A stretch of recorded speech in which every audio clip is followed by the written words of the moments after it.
There's a man in my town who eats breakfast at the same diner every single morning. Same booth in the corner, same black coffee, same plate of eggs. He wears a faded baseball cap that's older than some of the people serving him. And he drives a pickup truck with a dent in the tailgate that he's never bothered to fix.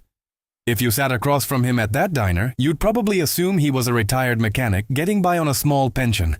You might even feel a little sorry for him. You'd be wrong. That man owns more land than anyone else in the county. He's worth more than every person in that diner combined, and it isn't even close. And here's the part that should bother you. The part that kept me up at night when I first figured it out. The exact reason you'd never guess he's rich is the exact reason he became rich in the first place. Most people believe that wealth announces itself. They believe that if someone is truly rich, you'll know. You'll see it in the car, the watch, the house, the clothes, the vacations they post online. We've been trained our entire lives to read wealth like a billboard. But what if the loudest signals of money are actually the signals of someone who doesn't have much of it left? What if the real sign of wealth isn't something you can see at all, but something you can't? The truth that almost nobody wants to hear is this. The richest people in your town are usually invisible. Not because they're hiding in mansions behind tall gates, but because they're standing right next to you in line at the grocery store and you have no idea. They are silent on purpose. And that silence isn't an accident or a personality quirk.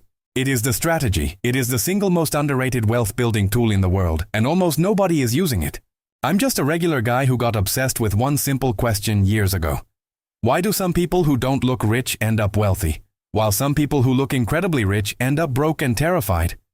I spent years reading, studying, watching, and quietly applying what I learned to my own life. And what I found completely rewired how I see money, status, and freedom. So if any part of this video helps you see your own life a little differently, do me a favor and hit that subscribe button, give it a thumbs up and stick with me, because I promise the most important part is still coming. We're just getting started, and what I'm about to show you gets more interesting the deeper we go. When you close your eyes and picture a rich person, what do you actually see? Be specific. Do you see a sleek sports car pulling into a driveway? Do you see a gold watch catching the light? A designer bag, a penthouse, a private jet, a thick stack of cash fanned out on a table? That's the image, right? That's what we've all been handed since we were kids. The rich person is loud, shiny, and impossible to miss. Now here's where it gets really interesting, because I want you to hold on to that image. Burn it into your mind. And then I want you to consider the possibility that that picture is not just incomplete. It might be almost exactly backwards. The image you have of wealth might actually be the image of someone on their way to losing it. Wealth, real wealth, is not what you spend. It's what you keep. It's what you don't show. Every single dollar you turn into something visible, a car, a watch, a bigger house than you need, is a dollar that is now gone. It's left the building. It can't grow for you anymore. It can't work for you. It's been converted into a signal, a message to other people that says, look at me, I have money. But here's the cruel irony at the center of all of this. The moment you spend money to look rich, you have less money. You have, in that exact moment, made yourself slightly less wealthy in order to appear slightly more wealthy. And most people spend their entire lives caught in that trade, bleeding out a little at a time. Also, strangers at a red light will think they're doing well. The appearance of wealth and the reality of wealth are not just different things. They are often opposites. They pull in opposite directions. The energy you spend looking rich is energy you're not spending on actually being rich. And the person who figures this out early, who decides they would rather be wealthy than look wealthy, gains an almost unfair advantage. Because while everyone else is performing prosperity, they're quietly accumulating it. While everyone else is feeding the costume, they're feeding the foundation, and nobody, absolutely nobody, sees it happening. That's the whole game. But hang on, because we're about to go even deeper, and the next piece is where this really clicked for me. It's loud, isn't it? It babbles and splashes and makes all this noise as it tumbles over every pebble in its path. You can hear a shallow stream from far away. Now think about a deep river. A truly deep, powerful river. It moves slowly. It's quiet. It barely makes a sound. You can stand right at the edge of it and hear almost nothing, just a soft, steady flow. And here's the thing about that deep river. It is unstoppable. It carves canyons. It shapes entire landscapes over time. It has more power in its silence than the loud little stream could ever dream of. The loudest water is always the shallowest. The deepest water is almost always the quietest. And money works exactly the same way. The people making the most noise about their money usually have the least of it. And the people you can't hear at all? They're the deep river. They're the ones reshaping their entire future while you're not even paying attention. Being high status meant getting more food, more safety, more chances to pass on your genes. So we are wired, hardwired, deep in the oldest parts of our brains, to crave the visible markers of status. The nicer hut, the better tools, the position at the front of the tribe. The problem is that in the modern world, this ancient wiring has been hijacked. It's been turned against us, because now the markers of status aren't survival tools, they're products. And there's an entire economy designed to convince you that buying the visible thing will satisfy that ancient craving for status. But it never does. It never fully does. The craving comes right back, hungrier than before. It doesn't care about how much you actually have.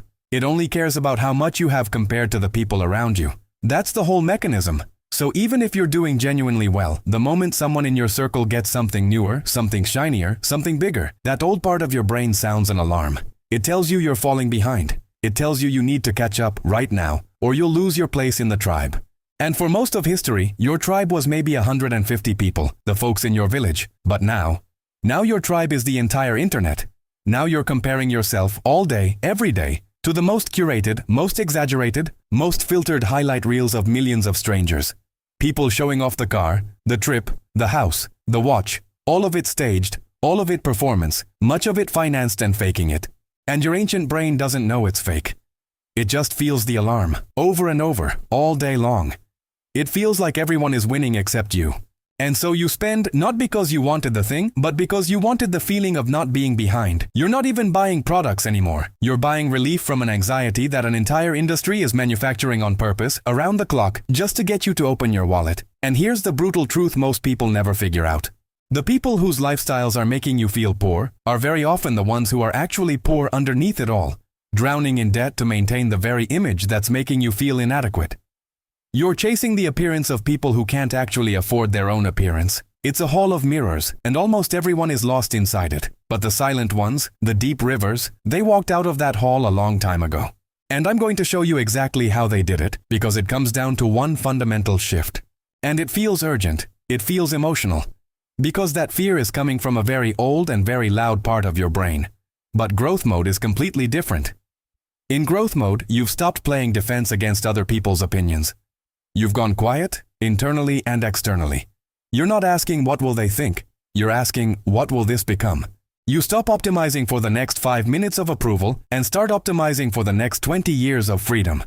And that shift, from survival to growth, from loud to silent, from defense to patience, is the entire difference between the person at the diner who looks broke and is rich and the person down the street who looks rich and is one paycheck from disaster.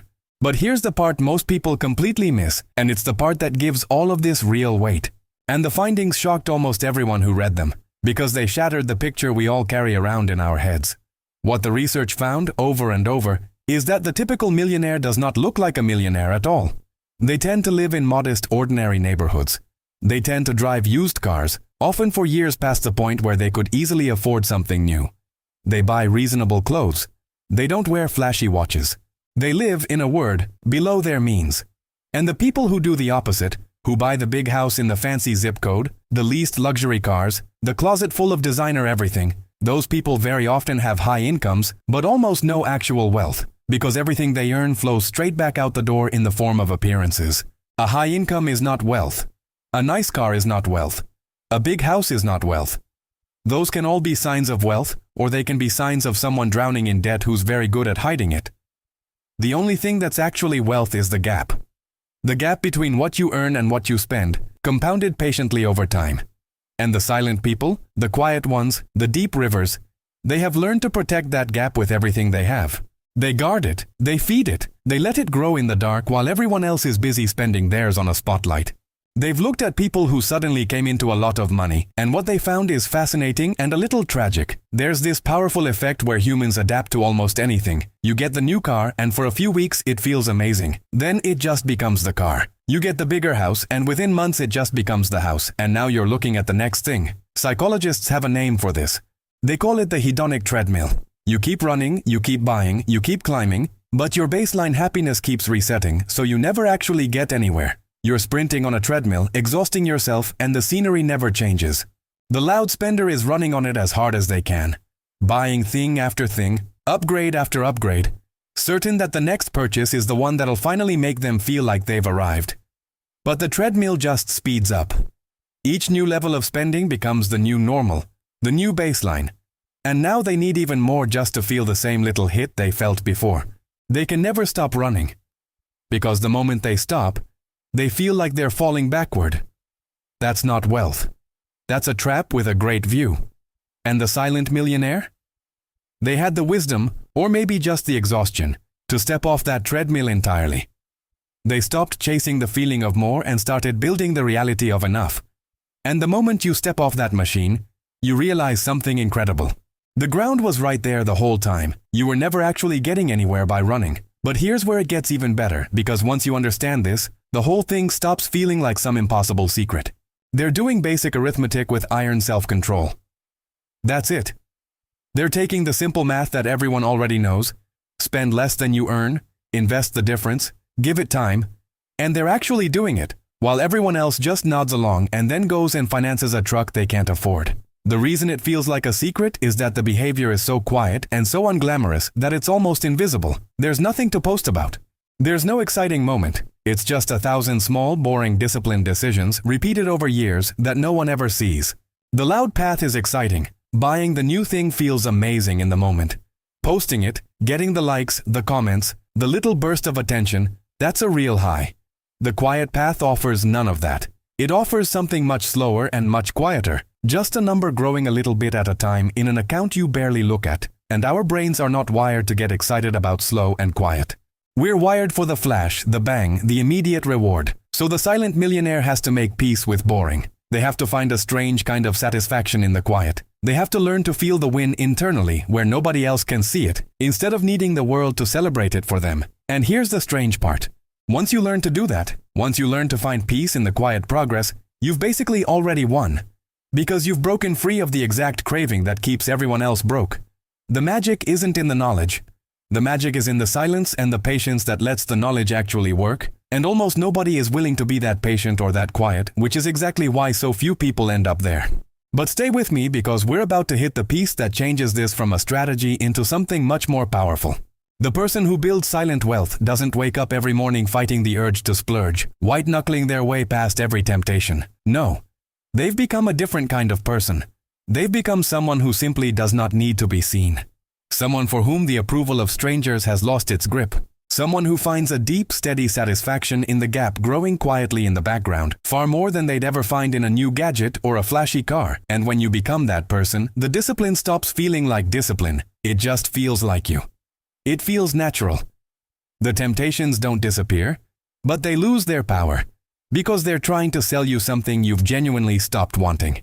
This is why willpower alone almost never works for the long haul. Willpower is you fighting against who you are. Identity is you simply being who you are. And the silent wealthy have crossed that line. They've stopped being people who are trying to look rich and become people who are quietly, calmly, almost effortlessly becoming rich. They've traded the exhausting performance for the peaceful reality. And once you make that trade in your own head, once you genuinely decide that you'd rather have freedom than applause, everything downstream gets easier. The spending decisions get easier. The saving gets easier. The whole thing stops being a battle and starts being a direction you're simply walking in. But here's where it gets really interesting, because this identity doesn't just change how you spend. It completely changes how you see the world around you. Every wobble in the world feels like it could knock them over, because it actually could. But the silent millionaire, the deep river, sees the exact same world completely differently. Where the loud person sees threats, the quiet person sees opportunities. When the market drops and everyone is panicking and selling, the quiet person, calm and liquid and patient, sees a sale. They see assets going on discount. They see the chance to buy what they've been wanting at a price the panicking crowd is desperate to dump. While everyone else is reacting in fear, they're acting with clarity. And calm comes from one place. It comes from margin. It comes from having a deep, quiet reserve that means you're never desperate. The person living paycheck to paycheck, even on a big paycheck, cannot afford to be calm. They're too exposed. But the person who's been quietly building in the background can watch the whole world lose its mind and just sip their coffee, because they planned for this. They're not hoping the storm doesn't come. They built an umbrella years ago, one nobody could see, and now when it rains, they're the only ones standing dry. The other 90%, the part that gives it its mass, its power, its stability, all of that is hidden beneath the surface where no one can see it. The loud spender is all iceberg tip and no foundation. Everything they have is up top, on display, visible, and there's almost nothing underneath holding it steady. So the smallest wave can tip them over. But the silent millionaire is the opposite. What you see of their life above the waterline is small, modest, unremarkable. But underneath, hidden from view, is this enormous, deep, stable mass that keeps them steady through any storm the ocean throws at them. You can't capsize an iceberg by splashing at its tip. And you can't financially capsize a person who's built 90% of their wealth quietly below the surface. That hidden depth is exactly what lets them stay so calm when everyone else is panicking. They know what's underneath them, even if no one else can see it. And here's the part most people get completely upside down, which brings me to the single biggest mistake I see people make with their money. They'll agonize over a $5 coffee. They'll feel guilty about a little treat. They'll clip coupons and stress over a few dollars at the grocery store and feel like they're being responsible. And meanwhile, they signed up for a car payment that's draining hundreds of dollars from their future every single month for years. They bought way more house than they needed, locking themselves into decades of payments that quietly eat every raise they'll ever get. They're guarding the pennies and hemorrhaging the dollars. They're watching the small leak in the bathroom while the entire roof is caving in over the living room. The big recurring lifestyle decisions are where fortunes are won and lost. The car. The house. The monthly subscriptions to a lifestyle you adopted to impress people you don't even like. Those are the decisions that actually move the needle, and those are exactly the decisions people make emotionally, quickly, and to look good for others. The silent millionaire flips this completely. They might genuinely not care about the small stuff, buy the coffee, enjoy your life, but they are ruthlessly, almost obsessively careful about the big, permanent, recurring decisions. They know that getting the big 3 or 4 choices right matters more than getting 1,000 small choices perfect. Win the big decisions quietly and you can afford to relax about everything else. And I want you to notice something sneaky about why this trap works so well. The small purchases are visible to you. You feel the coffee leave your hand. You see the $5 go. So your guilt attaches to the thing you can see. The thing that's right in front of you. But the big decisions hide their cost. The car payment doesn't feel like a loss, it feels like an upgrade, and the real cost is spread out over years where you barely notice it draining away.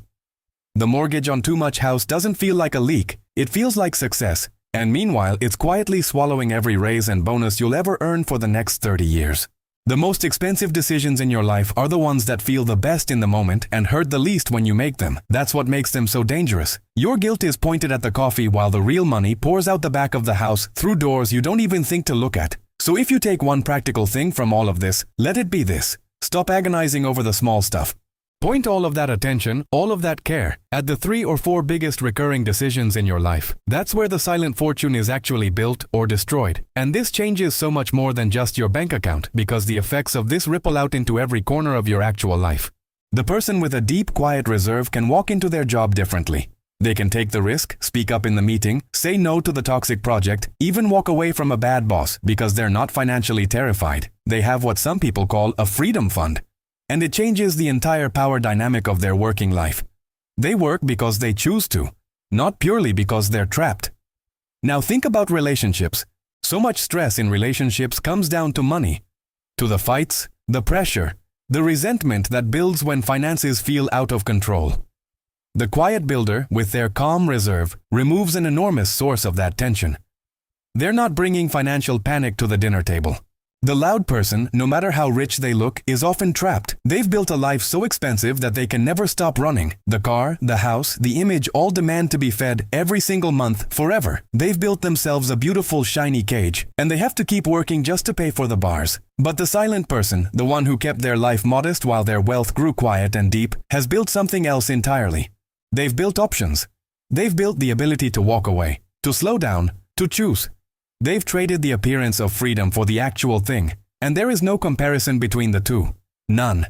I bought things I couldn't really afford because I wanted to seem like I was further along than I was. And I'll tell you exactly what that bought me. It bought me stress. It bought me a low, constant hum of anxiety in the background of my life. This quiet fear that it could all come apart, that I was one bad month away from everyone finding out I wasn't actually doing as well as I looked. And the day I finally let go of needing to look successful, the day I decided I'd rather quietly be okay than loudly seem great, something in my chest just unclenched. The noise in my head got quieter. I started sleeping better. I'm not telling you I'm rich. I'm telling you that the peace I found from stepping off that stage was worth more than anything I ever bought to stay on it. That's the part nobody warns you about. The cage isn't just expensive in dollars, it's expensive in peace of mind. And freedom, real freedom, is the quietest, most underrated luxury there is. But before you run off and take this too far, I have to give you a serious warning, because this is exactly where a lot of people get it twisted. They turn quiet wealth into misery. They become cheap. Not frugal, cheap. They hoard every dollar, they refuse to ever spend on anything. They deny themselves every small joy. They make everyone around them miserable, and they call it discipline. That is not what this is about. That is just a different kind of prison, a different kind of fear, just wearing a thrifty disguise. The silent millionaire is not a miser white-knuckling every penny in terror. And here's an even sneakier version of getting it twisted. Some people turn frugality itself into a performance. They make sure everyone knows how little they spend, how cheap their car is, how thrifty they are. And now they're just doing the loud thing in reverse, signaling virtue instead of signaling wealth. But it's the same trap. They're still performing for an audience, they've just changed the costume.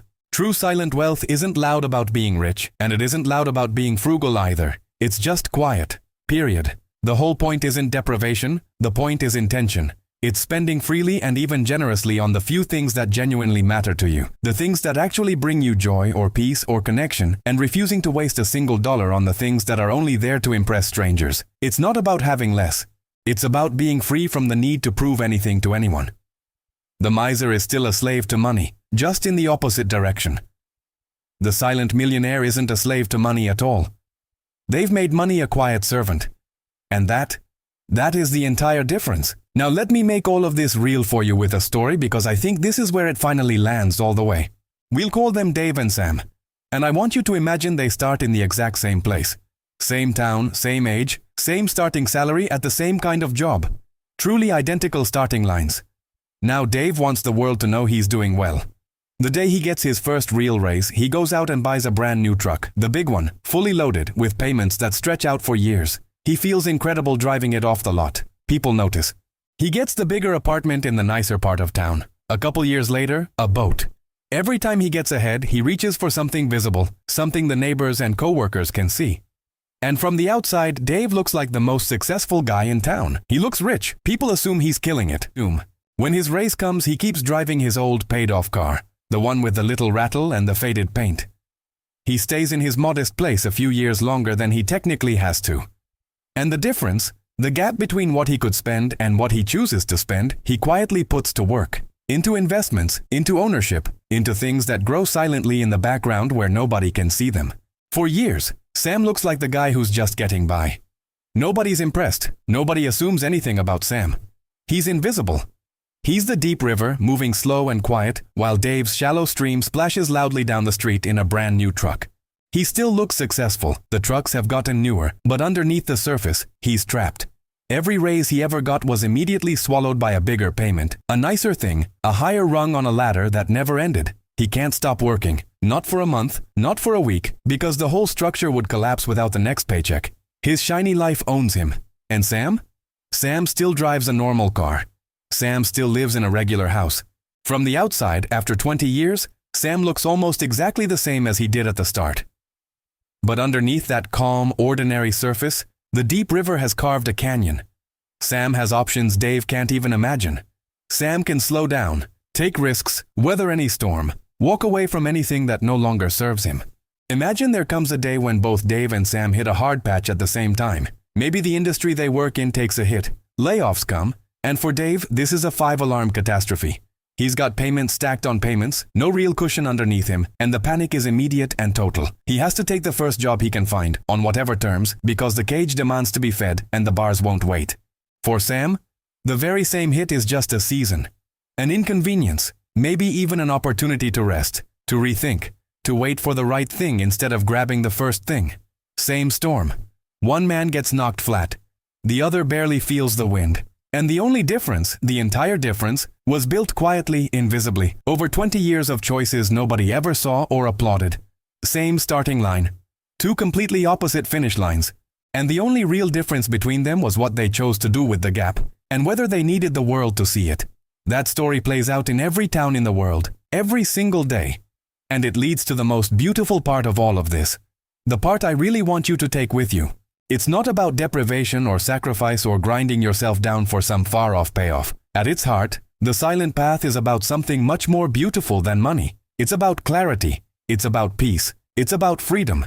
There's a profound calm that comes from knowing you don't have to perform anymore. That you have nothing to prove to the stranger in the next car or the acquaintance scrolling past your life. There's a deep, quiet relief in stepping off the treadmill of always needing more, always needing newer, always needing to be seen. The silent millionaire isn't missing out on life. They've actually found the thing everyone else is desperately chasing and can't catch because they're chasing it in the wrong direction. There's a level of quiet wealth that buys back your time, your peace, your choices, your sleep at night. And here's the secret. That number is almost always lower than the number you'd need to fund a life built on impressing other people. The cost of looking rich is endless, it has no ceiling, you can always look richer. But the cost of being free is actually finite. It's reachable. The person trying to look wealthy is chasing an amount that doesn't exist, a target that moves every time they get close. But the person quietly building real freedom is chasing something real, something with an endpoint, something they can actually arrive at. Enough is a number you can hit. More is a number you never will. And choosing to chase enough instead of more might be the single most freeing decision a person can make. And I want you to really feel what that word means, because we've been taught to hear enough as a sad word, a settling word, a word for people who couldn't get more. But that's backwards too.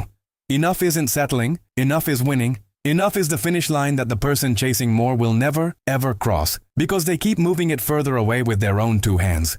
The person who knows what enough looks like for them, who can say, this house is enough, this car is enough, this life is enough, that person has unlocked something the billionaire chasing his next billion will never have. They've unlocked the ability to actually arrive. To stop. To be at peace right where they are. And that's the quiet secret hiding underneath the whole silent millionaire idea. It was never really about the money at all. The money was just the tool. What they were actually building, the whole time, was a life they didn't need to escape from. A life so quietly, genuinely good that they had no urge to prove it to anyone because they were too busy living it. That's the real wealth. That's the thing under the surface of the iceberg. That's the deep, quiet river that no one can hear, carving something permanent and beautiful and entirely its own. So let me bring all of this home for you. Status spending is an ancient instinct hijacked by a modern economy, and breaking free of it isn't a trick, it's a new identity. The identity of someone who simply no longer needs to be seen. That calm gives you the power to see opportunities where others see only threats. The real damage isn't the small daily purchases. It's the big, loud, recurring decisions. And getting those few right quietly while staying free of the need to prove anything is what builds a life of actual freedom. Not a shiny cage. Real freedom. Could that person be you 10 or 20 years from now? Not the look of it, the reality of it, the peace of it, the freedom of it. Are you building a life designed to be admired by strangers, or a life designed to be free? Are you the loud, shallow stream, or are you ready to become the deep, quiet river? Because the beautiful thing is, that choice isn't made in some big dramatic moment. It's made in 100 small, quiet, invisible decisions starting today, starting with the very next one. If this changed the way you see money, or status, or freedom even a little, hit that subscribe button so you don't miss what's coming next, and give this video a thumbs up so it can quietly find the next person who needs to hear it. You don't have to be the loudest person in the room to win. In fact, you almost never do. Go be the deep river. Go build something real and quiet that's truly yours. I'm Jake. I'll see you in the next one.